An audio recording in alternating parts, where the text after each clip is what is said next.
This conference will now be recorded. अद्य सोमवासरः अथवा इन्दुवासरः भाद्रपद कृष्ण पंचमी दिनांक 7 सितंबर 2020 चरक सूत्रस्थान अध्याय 26 शंखं चक्रं जलौकां ददतमृतकटं चारुदोर्भिश्चतुर्भिः सूक्ष्मस्वच्छातिहृद्यां शुकपरिविलसन् मौलिमं भोजनेत्रं कालाम्भोदोज्ज्वलाङ्गं कटितटविलसच्चारुपीताम्बराढ्यं वन्दे धन्वन्तरिन्दं निखिलगतवनप्रौढदावाग्निलीनं प्रौढदावाग्निलीलम् ब्रह्मणो हि समारब्धामात्रेयाद्येषु पूजिताम् अस्मदाचार्यपर्यन्तां वन्दे गुरुपरम्पराम् आयुर्वेदरतं वन्दे मातृवाक्यं महागुरुम् आयुर्वेदामृतं सर्वं शिष्येभ्यो यः प्रदत्तवान् द्रष्टाज्ञानी दृष्टकर्मा कृतकर्मा तथैव च अध्यापको ऋषश्रेष्ठो महान् संशोधकस्तथा गुणैरेतैः समुदितैः यत्कार्यं प्रतनोति सः समृद्ध्यर्थं हि कार्यस्य वयं न प्रयतामहे सरस्वत्यै नमो यस्याः प्रसादात् पुण्यकर्मभिः बुद्धिदर्पणसङ्क्रान्तं जगत्प्रत्यक्षमीक्षते आत्रेयं प्रथमं वन्दे आयुर्वेदजगद्गुरुम् आयुर्वेदामृतं सर्वं गृहीत्वा हि सुरेश्वरात् अग्निवेशादिकेभ्यो यत् प्रयच्छति सप्तमः प्रथमं तन्त्रकर्तारम् अग्निवेशं नमाम्यहम्।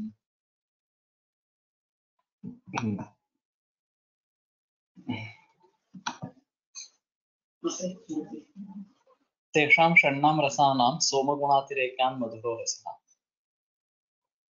तर्हि सोम नाम जल महाभूतं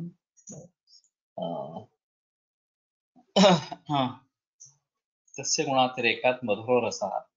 वाक्पटे तावत् पृथ्वी जल इत्येतयोः महाभूतयोः आधिक्येन मधुरो रसः समुद्भवति इति प्रतिपादितमस्ति। पृथिव्यग्निभूयिष्ठत्वात् अम्लः सलिलाग्निभूयिष्ठत्वात् लवणः अस्मिन् विषये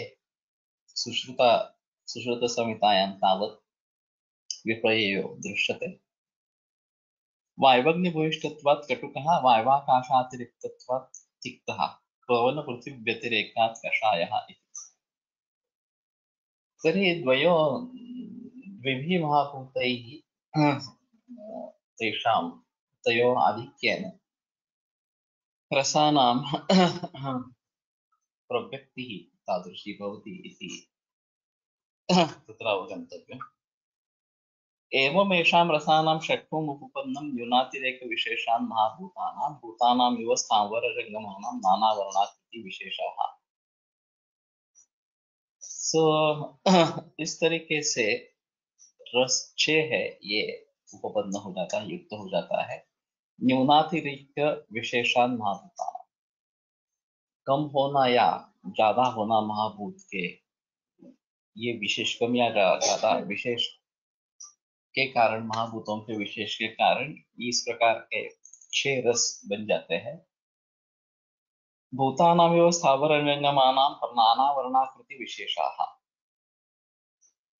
तो जैसे कि स्थावर और जंगम ये जो भी सजीव है उसमें नाना वर्ण आकृति विशेष होते जाते हैं महाभूतों के विशेष से। उसी प्रकार से इसमें ये सब रस के भेद हो जाते हैं, ये कहने का तात्पर्य आता है। षड्ऋतुकत्वाच्च कालस्य उपपत्तो महाभूतानां न्यूनातिरेक विशेष। सो उसके पीछे कारण क्या है?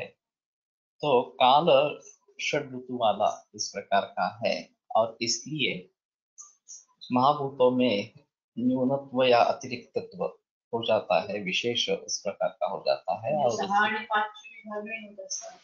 सहान पंचमहाभूतानि सुकृतागले ते विभागे होतात ना, 5 म्हणजे एकेका ऋतूत एक महाभूत असते नहीं, ऐसा नहीं हो।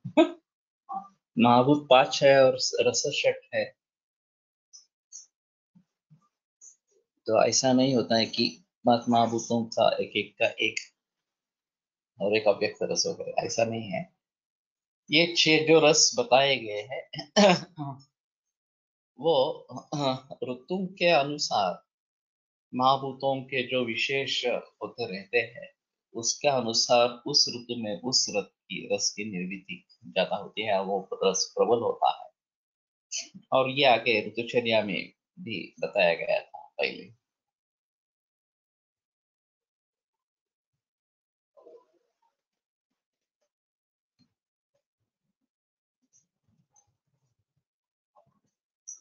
तत्र अग्निमारुतात्मकाः रसाः प्रायेण ऊर्ध्वभाजः लाघवात् उत्प्लवनत्वाच्च व्यायोः ऊर्ध्वजननत्वाच्च वह्नेः।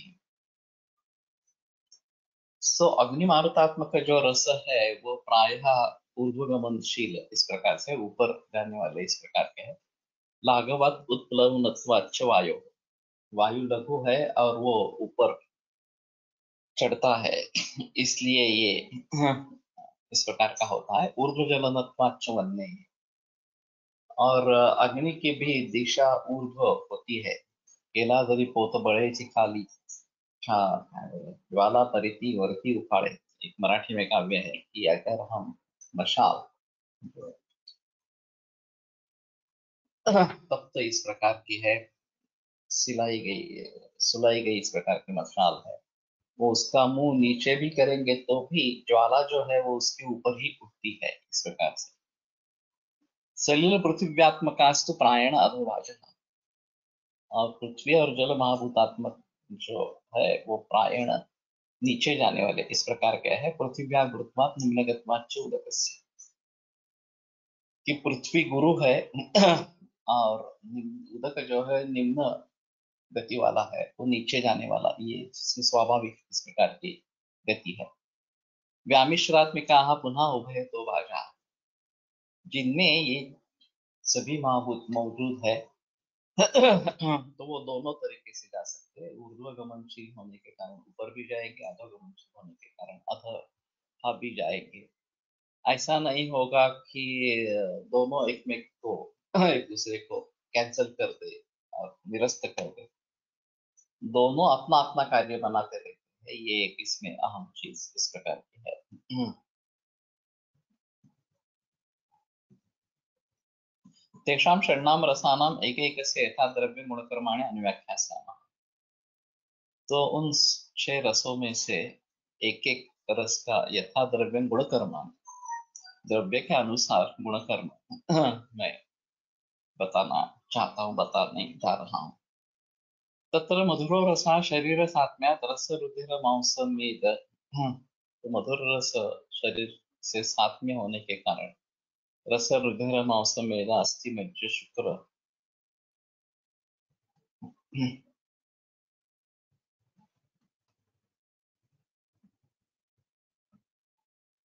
अभिवर्धना तो इन सभी का वो अभिवर्धन करना है, सप्त धातुओं को पुष्ट करने वाला इस प्रकार का मधुर रस है। आयुष्य वो आयु के लिए हितकर इस प्रकार का है।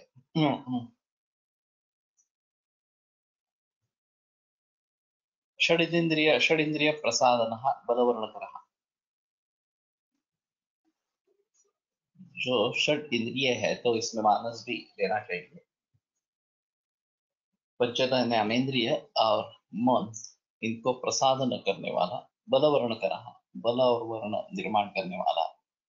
पित्त विष मारुतग्नः, सो पित्त और विष और वायु इनका शमन करने वाला, इनका नाश करने वाला। तृष्णादाह प्रशमनः, हाँ, तृष्णा और दाह इनका प्रशमन करने वाला।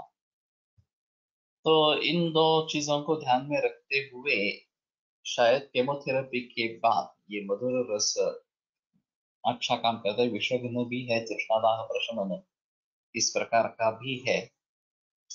और इक्षुरस शायद हम उसके बारे में सोच सकते हैं कि अगर इक्षुरस अच्छा इक्षु जो नैसर्गिक है इस प्रकार का मिल जाता है तो पॉसिबल है कि ये इस प्रकार से काम करेगा।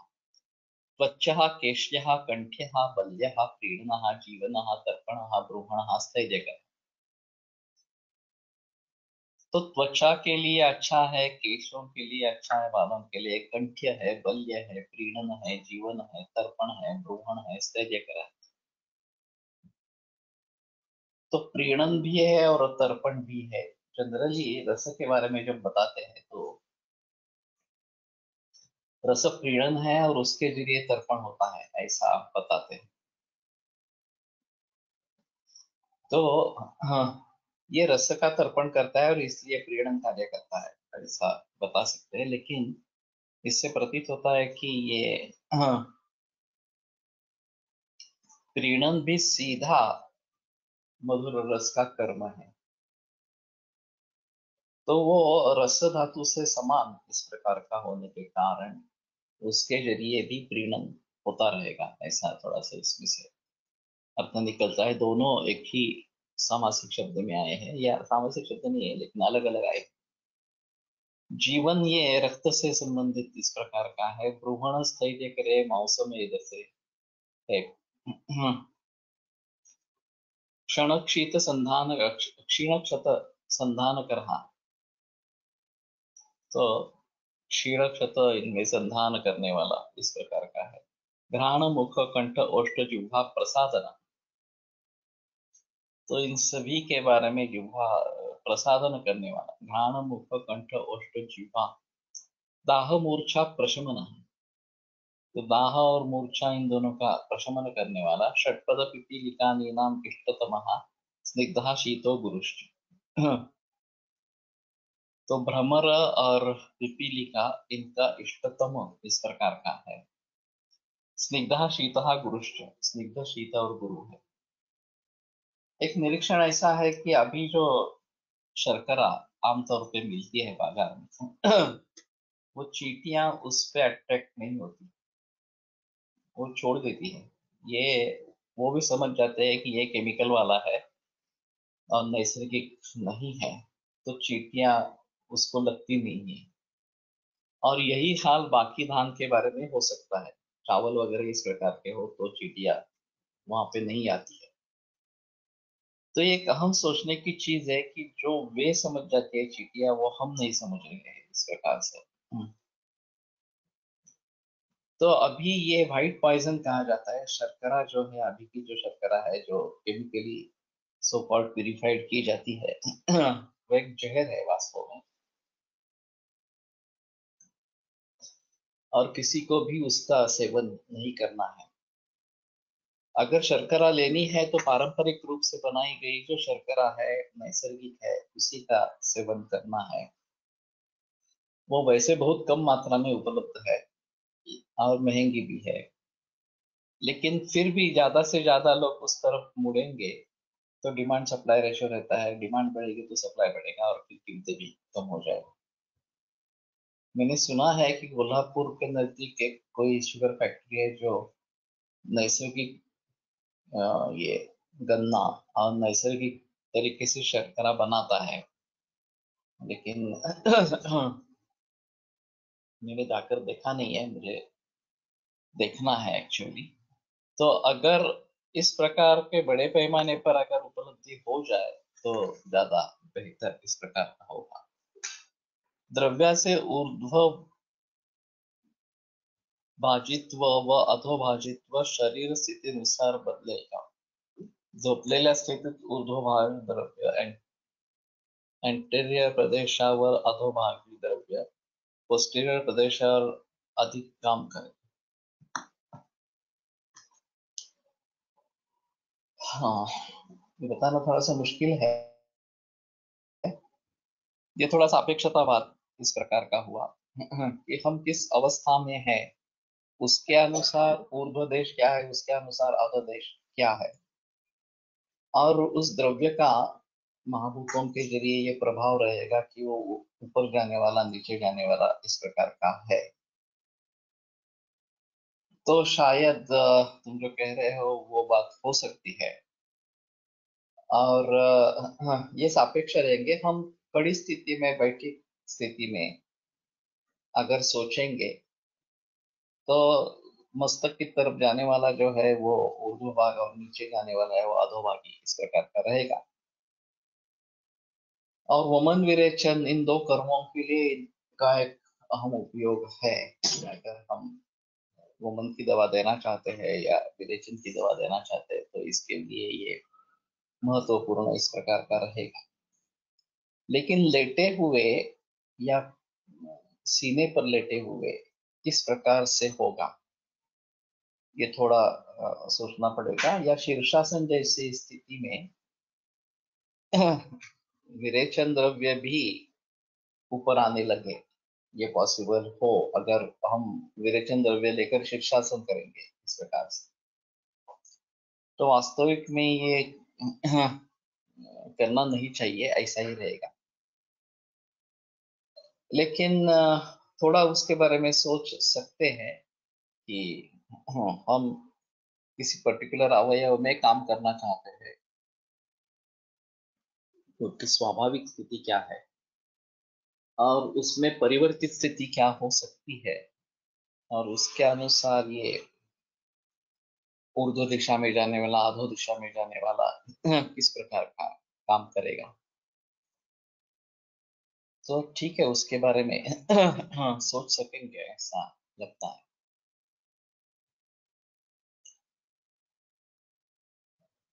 स्निग्धा शीतो गुरुश्च, स्निग्ध शीत और गुरु इस प्रकार का बताया गया है। तो मधुर भी रस है और गुण है, और ये शीत स्निग्ध वगैरह ये भी गुण है। तो एक गुण दूसरे गुण के आधार पर नहीं रहता, लेकिन इनका जो कहना है कि साहचर्योपचारतः, जिस द्रव्य में मधुर रस है उसी द्रव्य में अगर गुरु स्निग्ध शीत ये गुण है तो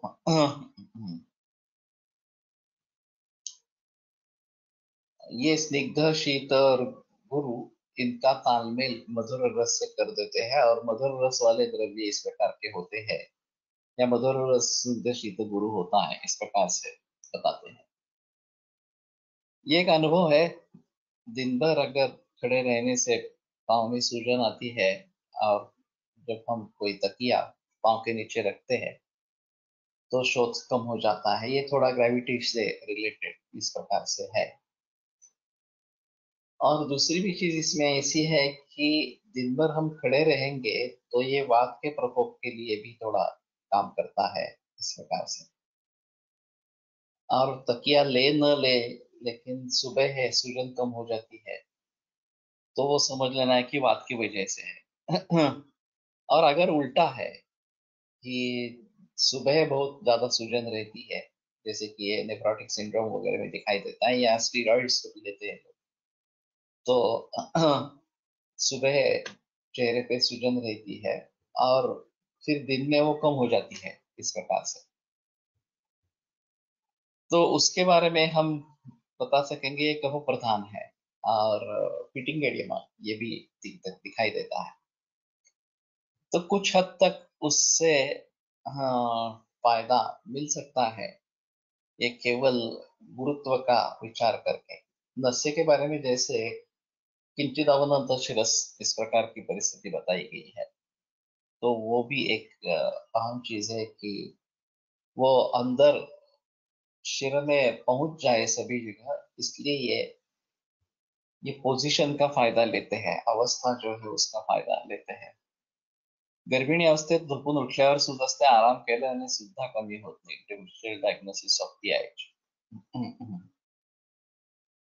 ये गर्भिणी अवस्था में पादशोथ विदा होने श्रद्धा से विविधान लिखा है। ये पादशोथ निर्माण होना ये अवरोधात्मक संप्राप्ति का लक्षण है, और वो डिलीवरी के बाद ही शायद चला जाएगा इस प्रकार से।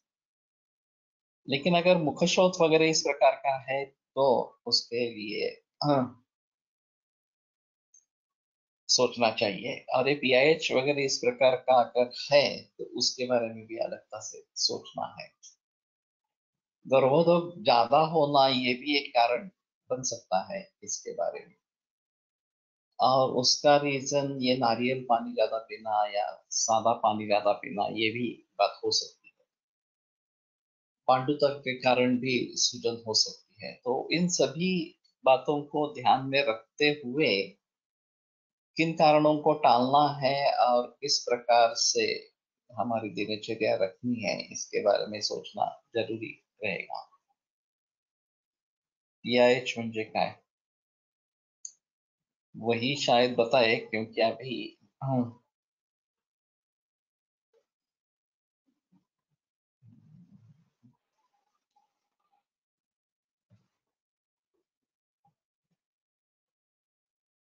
प्रतिभा तुम्ही लिखो प्रेगनेंसी इंड्यूस्ड हाइपरटेंशन. ओके. मुझे याद नहीं आ रहा था एक्चुअली.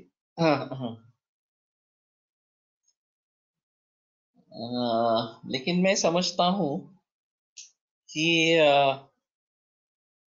ये प्रेशर सिम्टम्स ऐसा ज्यादा है, और उसमें अगर दही, ज्यादा पानी पीना वगैरह इस प्रकार से कारण मिल जाते हैं, तो ये तकलीफ वाली बात हो सकती है. तो उन कारणों को दूर करना इसमें जरूरी रहेगा. लेकिन मनोज ने जो बात कही थी कि अवस्था के अनुसार ऊर्ध्वभाग अधोभाग इस प्रकार के हो सकते हैं, और ये उदर रोग में भी शिफ्टिंग डलनेस ये एक लक्षण बताया जाता है कि जिस कुक्षी में हम लेटेंगे उस कुक्षी में वो पानी चला जाता है, तो वहां डल नोड आता है, और ऊपर वायु वाला जो हिस्सा रहेगा वहां पे वायु का ध्वनि, आत्मात ध्वनि आ जाता है. और एक सी परीक्षा है कि हम समझ सकेंगे कि यहाँ पानी भरा है पेट में. तमक श्वासात ये दिष्टुतांत क्षणम सुखी, ये जो बताते हैं कब निकल जाए तो ठीक लगता है, तो उसमें अवरोधात्मक संप्राप्ति ऐसी ही है. तो उसके बारे में थोड़ा सोचना पड़ेगा. बसल्यावर बरे वाटते. हाँ वो भी है. आसीनोलपते सौख्यम, और लेटे हुए तकलीफ ज्यादा बढ़ती है, वो भी इस प्रकार से सोच सकते हैं कि उस स्थिति में कफ थोड़ा बैठ जाता है नीचे, तो फिर ये हाँ सांस की तकलीफ कम होती है इस प्रकार से. शहाळेचे पाणी आणि नारळाचे पाणी यात गुणरस फरक आहे का? एक्चुअली है. ये टेंडर कोकोनट, ये जो शहाळ बोलते हैं, ये थोड़ा अधूरा है, परिपक्व नहीं है. वाग्भट में जो नारिकेलोदकम स्निग्धम स्वादु शीतम वगैरह प्रकार का बताया है, उसके गुणधर्म बताया है, बस शुद्धिकरम. तो मैं कुछ लोगों को पक्के नारियल का पानी देने का सुझाव देता हूँ, और खास करके आधुनिक वैद्य के अनुसार उसमें पोटेशियम की मात्रा बहुत ज्यादा है, तो किडनी फेलियर में तो इसको देना ही नहीं है. ये डॉक्टर्स तो सभी जानते हैं, मरीजों को कुछ पता नहीं चलता, ऐसा है. लेकिन मैं समझता हूँ कि बेटर ऑप्शन है कि पक्व नारिकेल का पानी दे दे. अगर स्वस्थ व्यक्ति है और कहीं एक आध बार ये शहाड़ या टेंडर कोकोनट का पानी ले लेता है, तो उसमें ज्यादा तकलीफ वाली बात नहीं है. लेकिन ये अगर रोजाना लेने लगे, क्योंकि ये गर्भिणी अवस्था में ये लोग हर रोज लेना शुरू कर देते हैं, ऐसा है, तो ये बिल्कुल अच्छा नहीं है. सॉल्ट इलेक्ट्रोलाइट्स जास्त आणि नारळामध्ये फ्रुक्टोज असे वाचलेले आहे. वो मीठा बन जाता है, ये एक अहम चीज है. कॉन्सेंट्रेट हो जाता है, ये भी एक अहम चीज है. टेंडर कोकोनट में पानी बहुत ज्यादा और नारियल बहुत कम, और जब तैयार हो जाता है, पूरा तैयार हो जाता है कोकोनट, तो उसमें नारियल का अंश ज्यादा और पानी कम इस प्रकार का रहता है, मधुर रस हो जाता है पानी जो है. तो इस हिसाब से नैसर्गिक दृष्टिया पक्व रहता है, और वही लेना ज्यादा बेहतर इस प्रकार का है. तो अगर गर्भिणी अवस्था में इस नारियल लेने की आवश्यकता है, ऐसा नहीं. हमारे ग्रंथों में जो वर्णन है वो दूध का ही ज्यादा वर्णन है. दूध, घी, नवनीत इनका ही ज्यादा वर्णन है, वो लेने के लिए कहा गया है. Yes, even dietitians say not to drink it during pregnancy due to high levels of fructose. या और चीज होगी, हाई लेवल ऑफ फ्रुक्टोज इस प्रकार का होने के कारण। लेकिन ये बालाजी तांबे ने लिख दिया गर्भ संस्कार किताब में, और उनको फॉलो करने वाली आम जनता है, महाराष्ट्रियन जनता है particular। तो ये शुरुआत हो गई। और इतना करने के बावजूद भी IUGR के मरीज मिलते हैं, और पानी कम हो जाता है ये भी दिखाई देता है। तो पानी कम होता है तो इसकी सलाह और ज्यादा दी जाती है कि नारियल का पानी पियो इस प्रकार से, और उससे फर्क नहीं पड़ता एक्चुअली। तो मैं दूध बढ़ाने के लिए कहता हूँ, खाना कम करने के लिए कहता हूँ, और दूध की पट्टियां ऊपर रखते हैं, पेट के ऊपर रखते हैं, तो इससे रिहाइड्रेशन अच्छा होता है और लिकर बढ़ने लगता है। तो ये जरूर करना जरूर है। मधुर रस सर्वात आत्म्य आहे, तसेच सारपीठ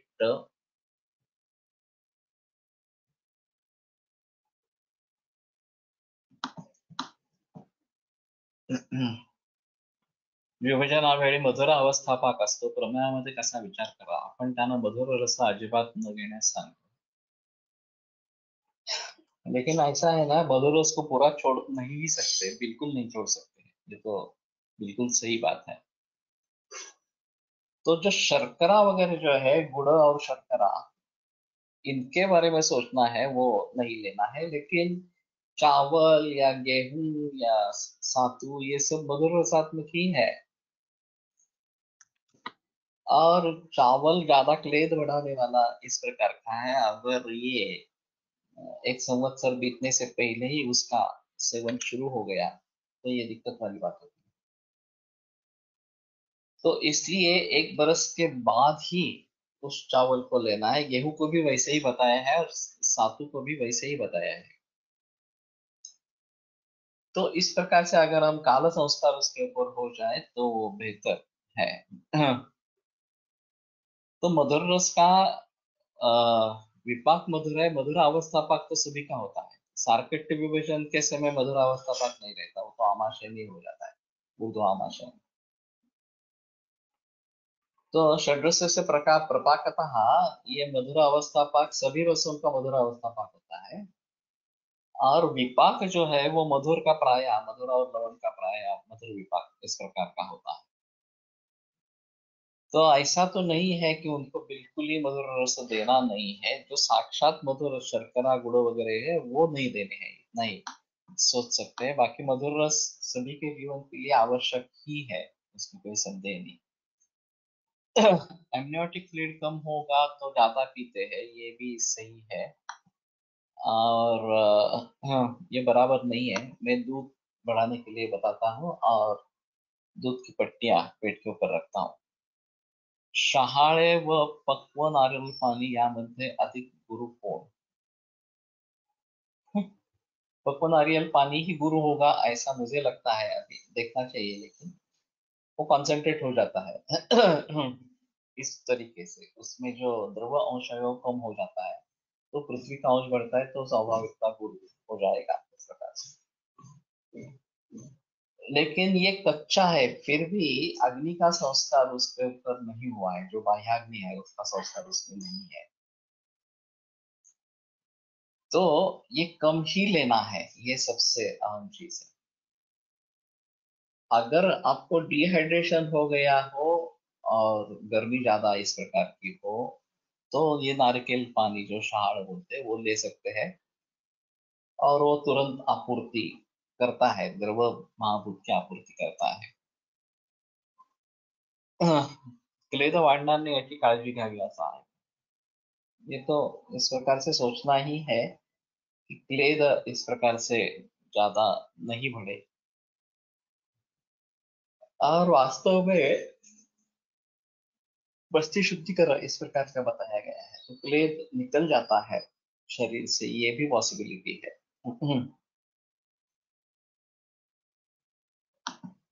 क्लेदकारक क्षार पक्व नारळ पानी।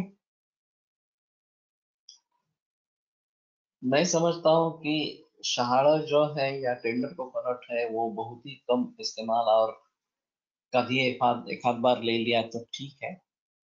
वैसे पक्वा नारियल पानी कम ही होता है, और वो अगर ले लेते हैं जब नारियल इस प्रकार से फोड़े जाते हैं तो थोड़ा सा उसमें निकल आता है, तो वो लेना ज्यादा बेहतर इस प्रकार का है। लेकिन ये कच्चा नारियल पानी, खास खास करके टेंडर कोकोनट लेना ज्यादा अच्छा नहीं है।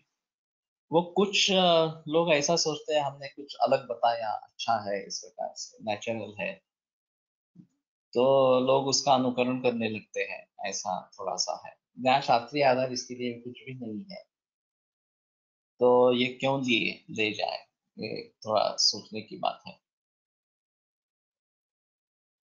स एवं गुणोपि एक एव अत्यर्थम उपयुज्यमानः स्थौल्यं मार्दवम् आलस्यम् अतिस्वप्नं गौरवम् अनन्नाभिलाषम् अग्नेः दौर्बल्यं आस्य कंठयोर्मांसाभिवृद्धिम्।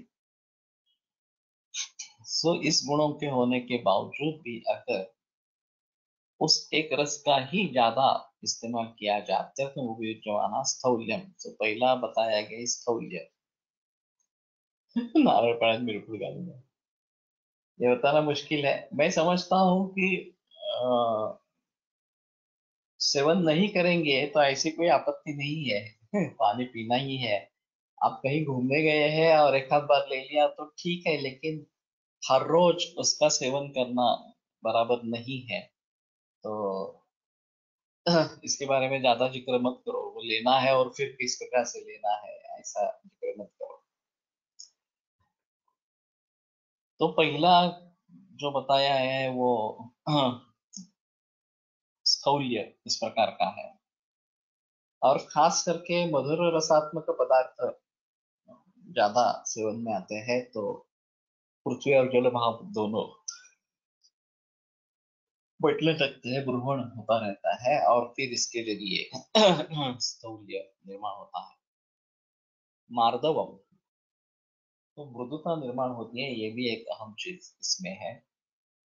आलस्य और अति स्वप्न, हाँ, कि शरीर आलस इस प्रकार का हो जाता है, व्यायाम वगैरह करने के बारे में इच्छा नहीं होती, स्फूर्ति भी नहीं होती इस प्रकार के। स्किन साठी बरेच लोग डेली पितात, हाँ, तो ठीक है, लेकिन मैं समझता हूँ ये अच्छा नहीं है। ऐसा अगर स्थिति होती तो उसकी प्रशंसा ज्यादा की जाती, लेकिन कि कुछ लोगों ने इस प्रकार के गैर समझुतियां या गैर समझ फैलाए इस प्रकार के हैं।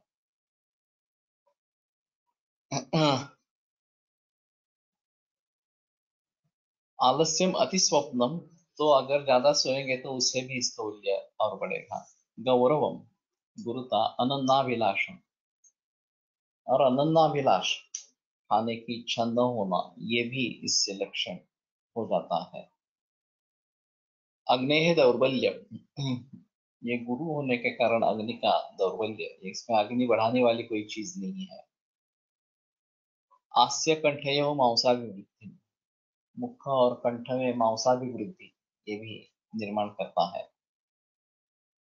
तो आगे चलकर ये गिलाई वगैरह जो प्रॉब्लम्स होते हैं ये मधुर रस के सेवन से होते हैं, और बच्चों में मधुर रस वैसे ही ज्यादा प्रिय होता है, और नेचुरल एपिडेटिक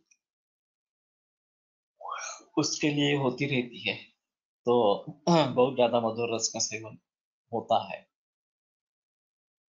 श्वास कास प्रतीक्षाय अलसक शीत ज्वर आनाह आस्य माधुर्य वमथु संज्ञा स्वर प्रणाश, वमथु संज्ञा स्वर प्रणाश गलगंड गंडमाला श्लीपद गल शोफ बस्ती धमनी गलोपलेप।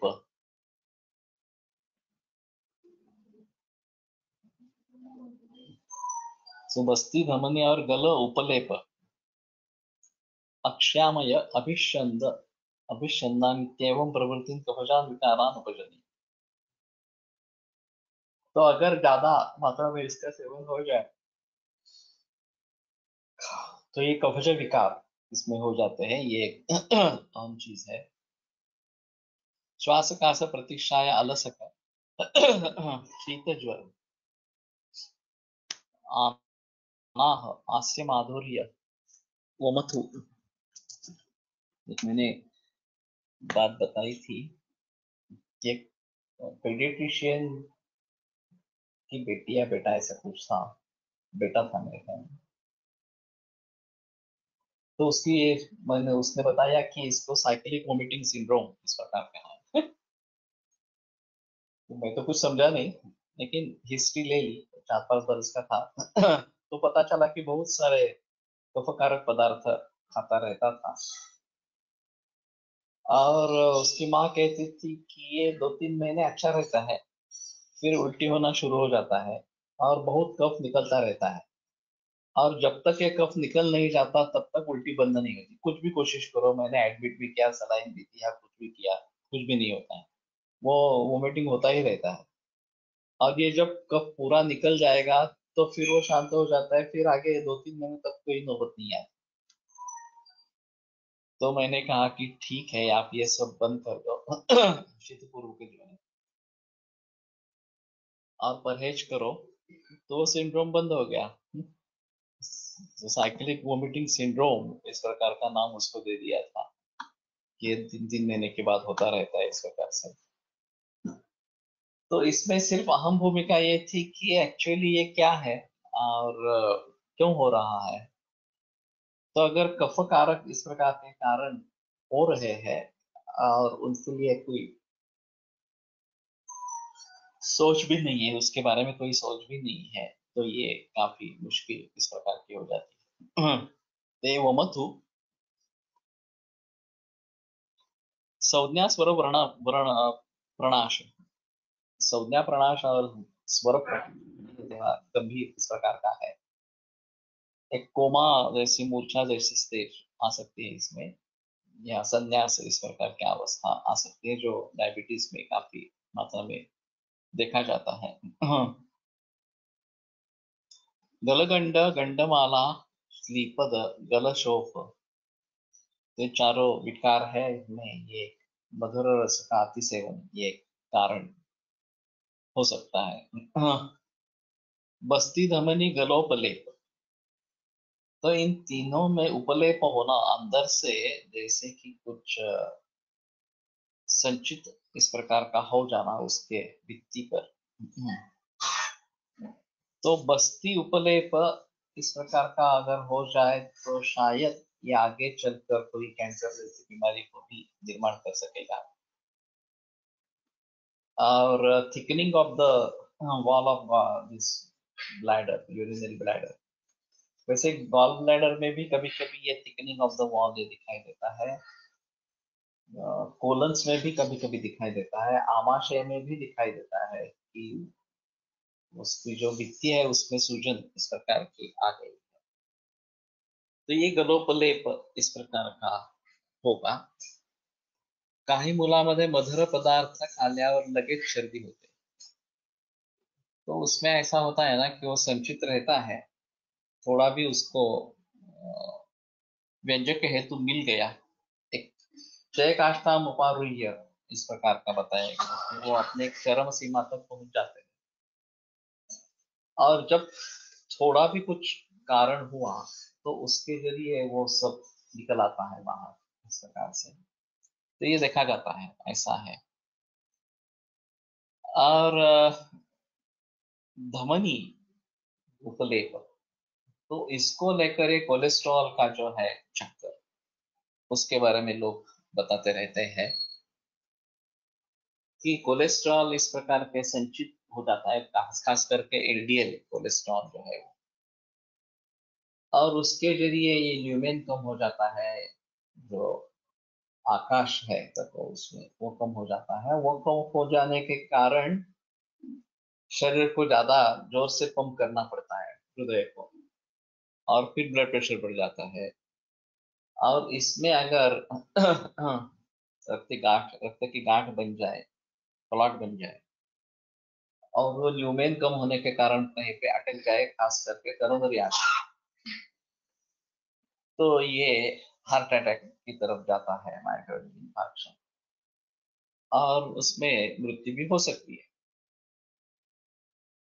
तो इस सभी की शुरुआत है धमनी प्रतिचय इस प्रकार का एक व्याधि बताया गया है, या धमनी उपलेप इस प्रकार का बताया गया है। तो इसको इस तरीके से ले सकते हैं, और खास करके कोलेस्ट्रॉल इस प्रकार से बढ़ना, ये एक अहम चीज इसमें रहेगी। अब एक होमोसिस्टीन करके एक परीक्षण आता है ब्लड का, HOMO CYSTEINE इस प्रकार से। और सर्कुलेशन कैसा है ये देखने के लिए ये किया जाता है, लेकिन अगर B12 डिफिशियंसी है तो ये हाई लेवल आती है। तो मैं सुझाव देता हूँ B12 और होमोसिस्टीन दोनों साथ में करो। अगर B12 बहुत कम है तो B12 के लिए कुछ सुझाव दे देंगे, इधर वेजिटेरियन है तो 300 ml दूध हर रोज पीना है देसी गाय का, नॉन वेजिटेरियन है तो मांसाहारी लेना है, और नहीं तो हाँ सप्लीमेंट्स लेने हैं डॉक्टर से पूछकर, ऐसा बताते हैं। और एक महीने के बाद जब ये B12 बढ़ गया तो फिर होमोसिस्टीन कितना है देखेंगे इस प्रकार से। तो अगर ज्यादा है तो हार्ट अटैक की चांसेस रहते हैं, ऐसा उनका कहना है, और किडनी के बारे में भी उसका कुछ महत्व है। तो इन बातों को ध्यान में रखते हुए, एक तो ब्लड प्रेशर बढ़ जाना ये भी एक इसका साइन है कि ये एक रीजन उसमें हो सकता है कि ये उपलेप हो जाता है धमनी को, और फिर जो अवकाश है वो कम हो जाता है, और वो कम होने के कारण ब्लड प्रेशर बढ़ाना पड़ता है शरीर। तो उसमें भी केवल ब्लड प्रेशर कम करने की दवा देना मूर्खता है। ये धमनी प्रतिचय किस प्रकार से दूर हो जाए उसके बारे में सोचना है। उसके बारे में भी ये स्टैटिन वगैरह जो दवा चलती है अभी कोलेस्ट्रॉल कम करने के लिए,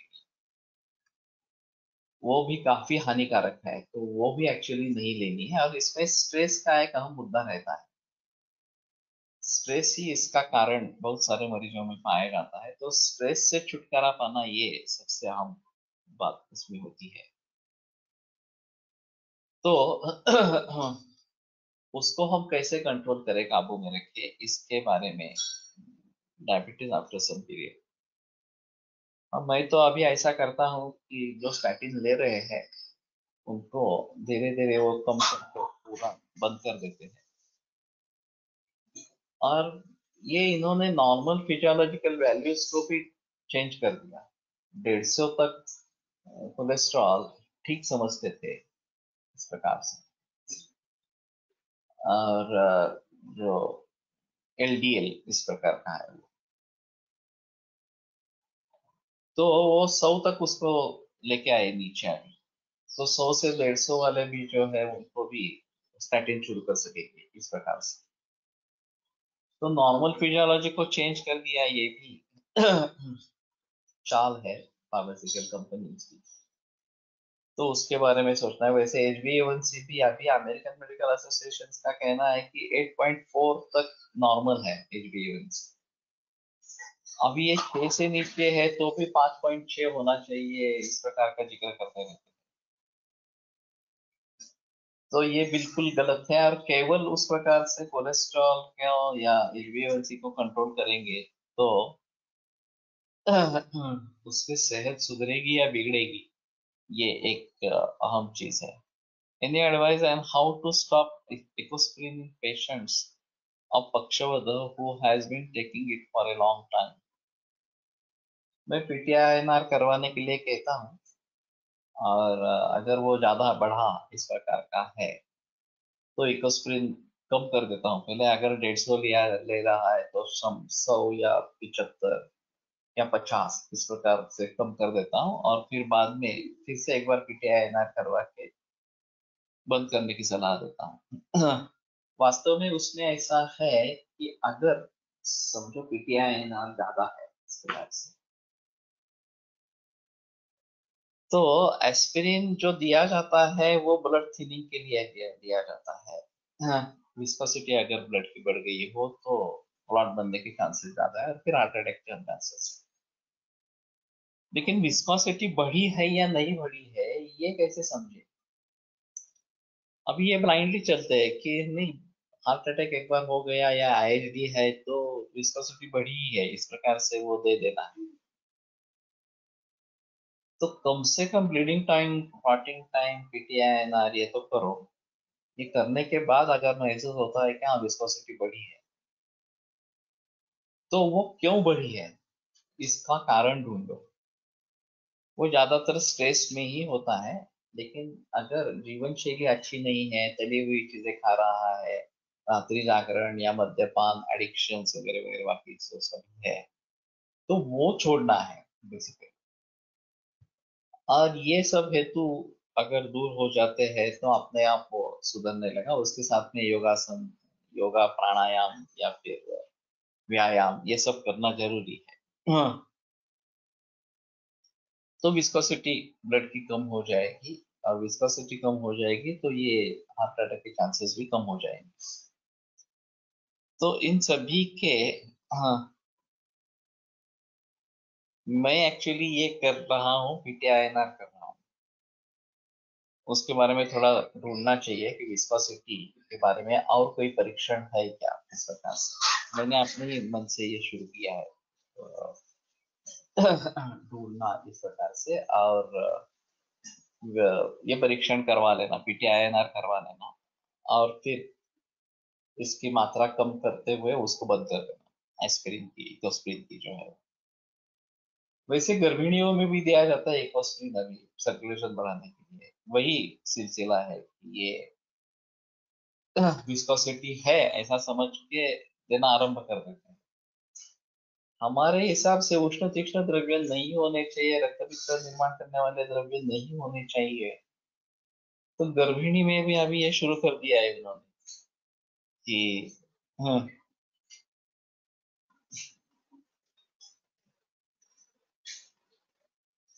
तो can see the test tube when blood is withdrawn to see viscosity with naked eyes. Aspirin causes microhemorrhages in brain in long term, which cannot be seen on MRI. लेकिन जब ग्रॉस हो जाता है बहुत, तब ये ब्रेन हिमरेज के symptoms दिखाई देते हैं। शायद मूर्छा हो सकती है, शायद हाइपरटेंशन इस प्रकार का अटैक इस प्रकार का हो सकता है, पक्षपात हो सकता है। तो उस झमेले में जाए ही क्यों गर्भिणी केसेस में। तो केसेस विथ मी,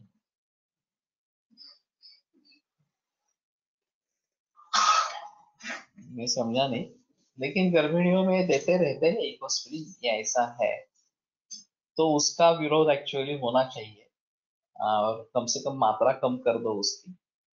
और हम मधुर स्निग्ध शीत गुरु इस प्रकार के पदार्थों का इस्तेमाल करते हैं, ये उसके बिल्कुल विपरीत इस प्रकार का उष्ण तीक्ष्ण द्रव्य इस्तेमाल करते हैं, तो ये सही नहीं है।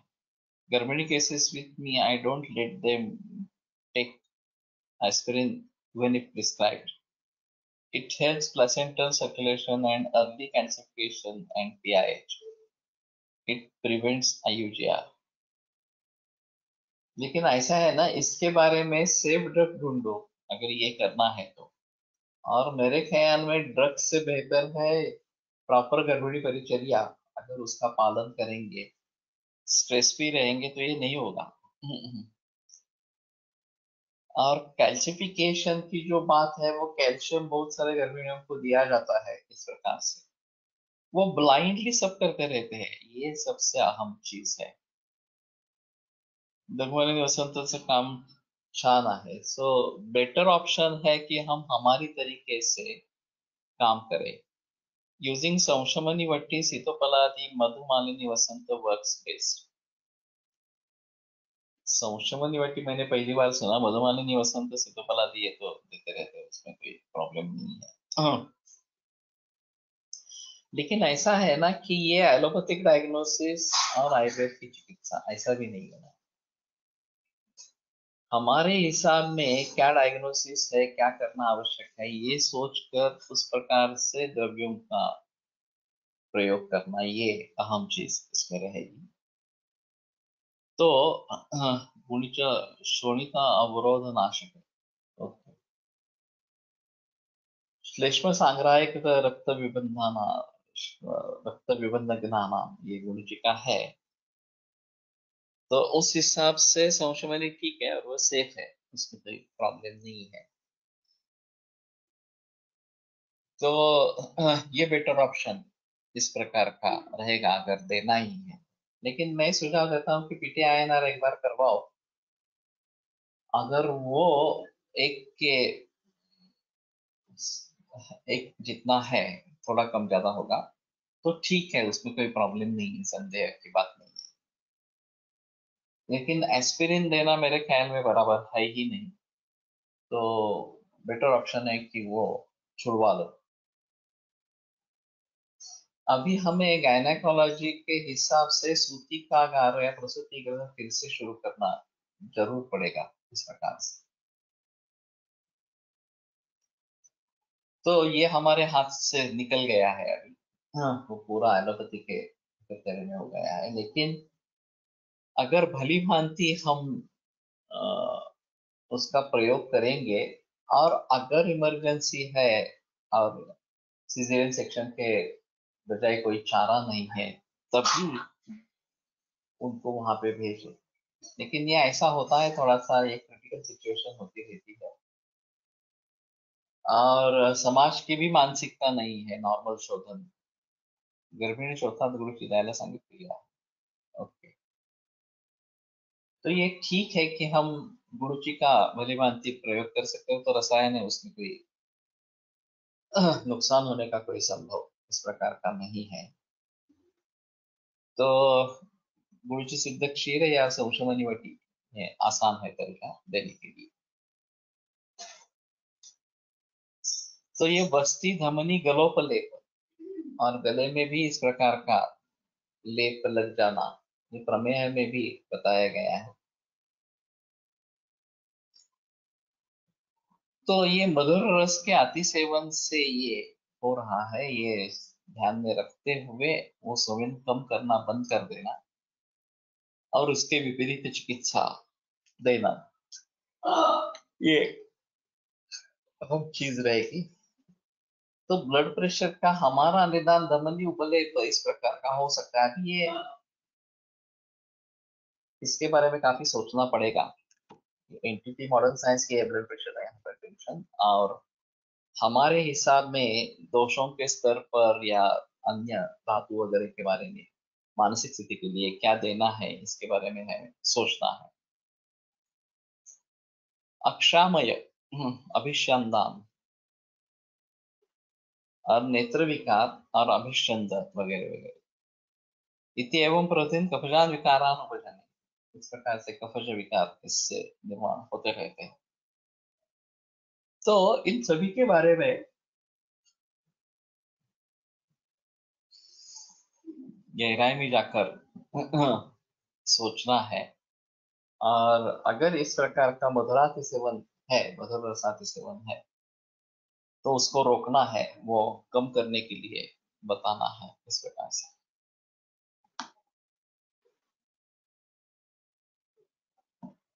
अम्लो रसो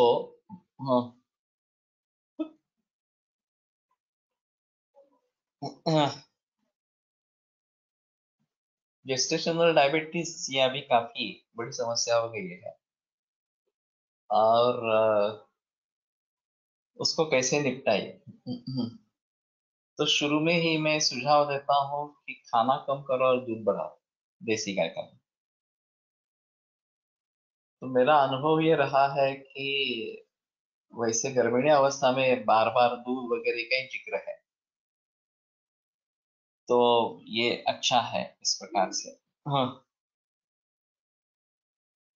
और खाना कम हो जाए तो भी शुगर बढ़ना कम हो जाता है. दूसरी अहम चीज है कि स्ट्रेस नहीं लेना है, तो शांति बनी रहे. योग का योग की प्रैक्टिस करें, कम से कम या अनुलोम विलोम, ओमकार, ध्यान, शवासन, इस प्रकार की चीजें करें.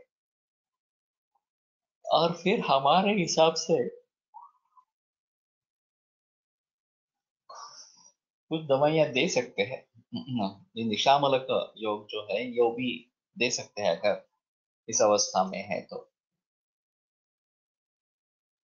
लेकिन हमारा निदान प्रमेह है या नहीं है ये देखना थोड़ा जरूरी इस प्रकार का होगा। पानी को कम करना है, ये एक अहम चीज है। बहुद्रवा क्लेशमात्र दोष विशेष, तो वो पानी को कम कर देंगे तो ये प्रेशर भी कम हो जाएगा और शुगर भी नॉर्मल आने लगेगी। यहाँ पे ऐसा होता है कि ये जीटीटी करवा लेते हैं और जीटीटी करने के बाद वो कितना है लेवल 1 घंटे के बाद 2 घंटे के बाद ये सब समझने पर हमें उसके बारे में सोचना है कि किस प्रकार से निपटाए। लेकिन जो स्ट्रेस बढ़ जाता है, ये जेस्टेशनल डायबिटीज हो गया, अब बच्चे का क्या हाल होगा या फिर आगे चलकर उसको क्या हाल होगा, उसका ऊपर क्या परिणाम होगा वगैरह वगैरह, ये सब जो चीजें हैं ये बहुत ज्यादा स्ट्रेस निर्माण करती है। तो उनमें से उनको बचाना है, उनसे उनको बचाना है, ये सबसे अहम है। तो हाइपरग्लाइसेमी का उसी प्रकार का है। और उनके नॉर्म्स अभी ज्यादा स्ट्रिक्ट ही है। ये एक बात देखना चाहिए कि प्रेगनेंसी में डायबिटीज के बारे में नॉर्म्स क्या है इस हिसाब से। अमल की गुड़ची गोक्षुर, इससे फायदा होता है वो तो कर सकते हैं, रसायन चूर्ण है एक्चुअली। तो इसका भलीभांति प्रयोग कर सकते हैं। और अगर आप योग्य मानते हैं तो त्रिभंग वस्तु वगैरह भी दे सकते हैं, उसमें भी प्रॉब्लम नहीं। अच्छी अगर दवा आपके पास कमी हो तो ये हैंडल हो सकते हैं। वो कब डायग्नोसिस हुआ और हमारे पास कब आई है, ये सब महत्वपूर्ण चीजें रहती है। और दवा देने के बाद जो बॉर्डर लाइन केसेस है वो तो कंट्रोल हो जाते हैं, ये तो मैंने भी देखा है अनेक मरीजों में, मेरे मरीजों में भी देखा है। लेकिन इसके बारे में हाँ, थोड़ा देखना पड़ेगा।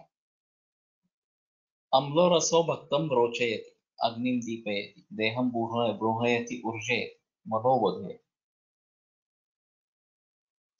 तो अन्न जो है उसकी रुचि बढ़ाता है अम्ल रस, अग्नि प्रदीप्त करता है, देह को ब्रूहण करता है, देह का ऊर्जयति और ऊर्जा देता है।